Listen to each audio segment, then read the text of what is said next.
ବାପ ପୁଅ ବଜାର ଯାଉଥିଲେ। ରାସ୍ତା କଡ଼ରେ ଗୋଟିଏ ଦୋକାନକୁ ଦେଖି ପୁଅ କହିଲା, ବାପାଲୋ, ମୁଁ ଗୋଟେ ଚକୋଲେଟ୍ ଖାଇବି।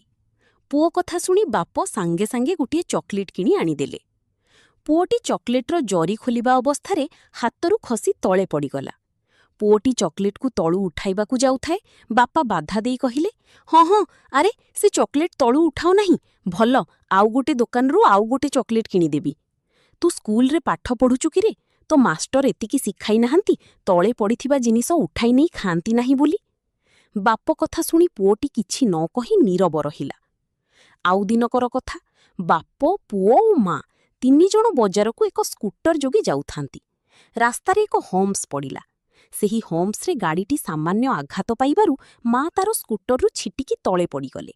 ବାପା ତାର ତଳୁ ଉଠାଇବାକୁ ଯାଆନ୍ତେ, ପୁଅଟି ବାପାକୁ ଚାହିଁକରି କହିଲା, ବାପା, ବାପା, ମାକୁ ତଳୁ ଉଠାଉନି, ଆଉ ଗୋଟେ ମା ଆମେ ବଜାରରୁ ନେଇ ଆସିବା। ତମେ କ'ଣ ଜାଣିନି ତଳେ ଯାହା ପଡ଼ିଯିବ ତାକୁ ଉଠାନ୍ତି ନାହିଁ ବୋଲି? ଏକଥା କ'ଣ ତୁମ ମାଷ୍ଟର ତମକୁ ଶିଖାଇ ନାହାନ୍ତି? ବାପା କହିଲେ, ଚକୋଲେଟ୍ ଆଉ ମୋ ସ୍ତ୍ରୀ ମଧ୍ୟରେ କ'ଣ କିଛି ତଫାତ୍ ନାହିଁ? ମୋ ଭିଡିଓ ଆପଣମାନଙ୍କୁ ଭଲ ଲାଗିଥିଲେ ଲାଇକ୍, ଶେୟାର ଓ ସବସ୍କ୍ରାଇବ୍ କରିବାକୁ ଭୁଲିବେ ନାହିଁ।